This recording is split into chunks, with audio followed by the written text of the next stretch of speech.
Hello everybody, welcome to Osrati Bucket. Subscribe to the channel if you haven't already and drop a like on this video. I'm trying to hit 100k subscribers on this channel, so your subscription would be much appreciated. Also drop a like, it only takes 1 second. It makes a massive difference in how the video performs in the YouTube algorithm. So, unlike normal, I'm recording this video in the middle of the night because I'm not going to have time tomorrow to record a video after the fact.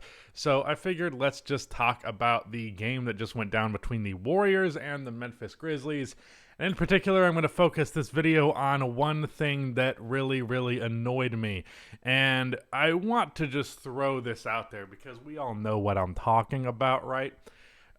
Refs and officiating and all that is not something that I typically look to complain about because I often feel as though it is treated as a crutch, especially by people who are strongly a fan of a team. Obviously, bad calls happen all the time. It's just the way that it's going to be because, unfortunately, no matter what we do, there's always going to be human error involved in all of this.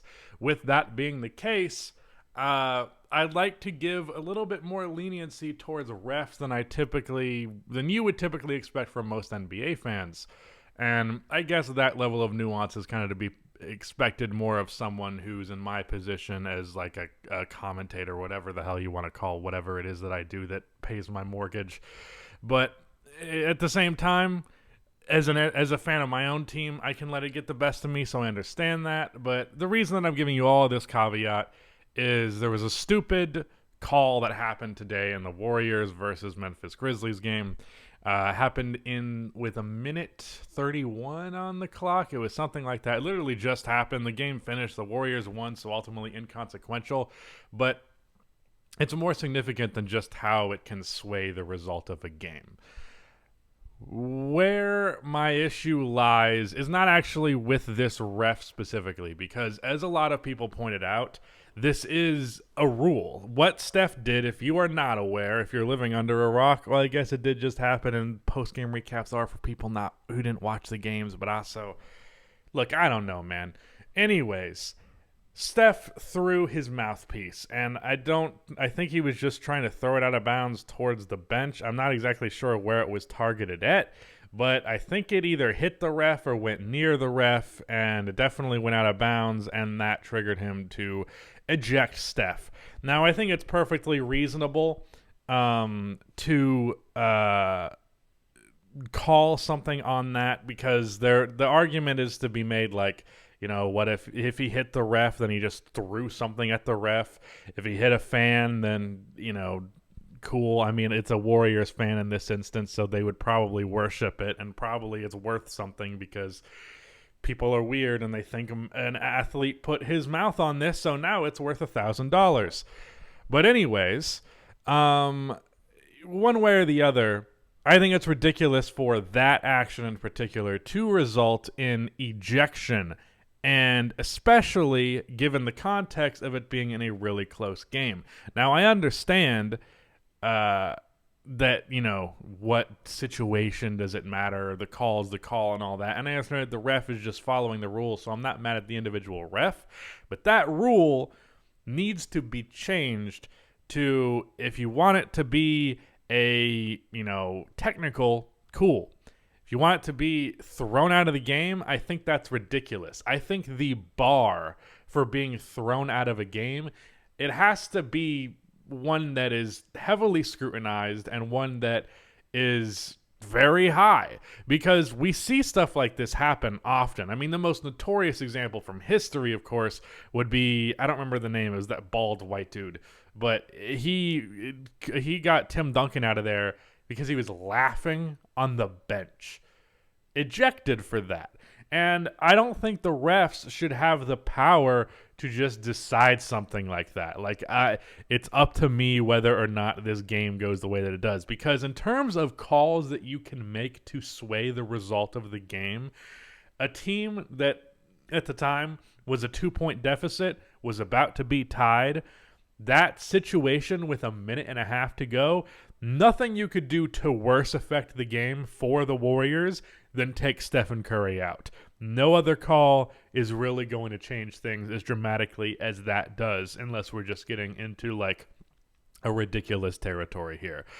So then that becomes not just significant for what it means for the Golden State Warriors, but also significant for what it means for the product as a viewer. Now, I'm sure if you're a Memphis Grizzlies fan, you're all for this call. And if you're a Warriors fan, you're dramatically against it. But as someone who's a fan of neither of these teams, I mean, I like a lot of players on the team, but I'm not like, oh yeah, I'm a fan. I'm just really a Chicago Bulls fan, and this year kind of a Cleveland Cavaliers fan because I love that roster. But that's a whole other topic. Overall, I'm a neutral party here. I lean a little bit more in the Warriors' favor because Steph Curry is my second favorite player of all time. But I also love Ja. I like everyone on the Grizzlies that's not Dylan Brooks. And I enjoy their rivalry. Sometimes the debates on Twitter are annoying as hell, but outside of that, I enjoy that rivalry.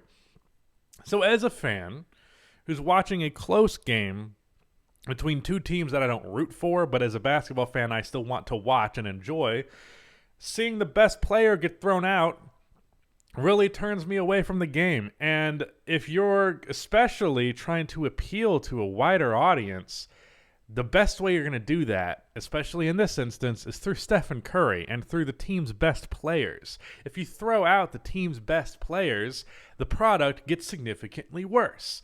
So the NBA, by having this stupid rule, then completely ends up ruining the product. And that's what matters here. And that's something that I think is under considered in this conversation, is that ultimately the NBA is an entertainment product. And if you are failing to entertain with the product that you're putting out there, that is a problem. And while there are rules that need to be in place and restrictions that need to be in place, obviously, you can't just let a player run around willy-nilly and do whatever the hell they want. And I'm not trying to make the star player argument here that like star players should be officiated differently. Even Jordan Poole said that in the post-game interview. He was like, he's one of the greatest players of all time. You can't throw him out like that.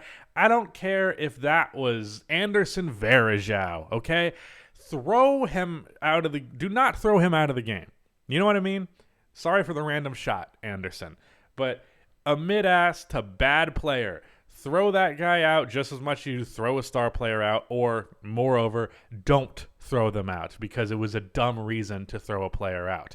But when we come down to these instances, the ones that we remember, and really this is just how it works, we remember the star ones. And very often, star players or even pivotal role players will get thrown out of games and sway the decision of the game over nonsense. And the fact that it happens as often as it does is really problematic. I understand almost every ejection, is going to be met with some level of scrutiny. But in this instance, it was stupid. And if you want to make the argument like it was the rule, so the ref had to enforce it, I agree. I'm not actually really that mad at the refs, even though the title might suggest that, because it's easier than titling it like it's not the ref's fault, but Adam Silver should change this rule. That's a little too long of a title and less clickable, so forgive me. But either way, my overall point, you cannot be throwing players out for dumb reasons, especially in close games. And from an entertainment value perspective, absolutely butchering it, and that matters. To say of the game overall, it was generally the Memphis Grizzlies had a pretty good handle on it for a long way. After Steph got ejected, or right before Steph got ejected, the Warriors went on a huge run, and as they were in the midst of making this run, Jordan Poole first tried to throw a dumb pass. Luckily, a Memphis player tipped it out. Then, after a missed shot, offensive rebound, someone gave it to Jordan Poole, 14 seconds left on the clock because of the offensive rebound, and then he just throws the shot up immediately. And it's ridiculous. And it was a dumb shot. And it was like, we have a 2-point lead right here. Why are you taking dumb shots with time on the clock in a late game situation? That's what frustrated Steph. He threw his mouthpiece as a result. After the ejection, Ja Morant hits a layup. Klay Thompson got a 3-pointer that was really, really huge. And I think Brandon Clark got a dunk and it was tied. It's something like that. And then his tied game, 2.6 seconds on the clock off of the inbound Dante DiVincenzo brilliant pass to a backdoor cutting Jordan Poole to make up for all of his previously made mistakes. So it was overall a cool game, but that really annoyed me. It was the one thing that I got hung up on, that stuck out to me. I also watched the Sixers game. Didn't have much thoughts on that. Also watched the Portland game. Didn't have much thoughts on that, other than obviously, good Lord, Damian Lillard. But yeah, that is it. Goodbye.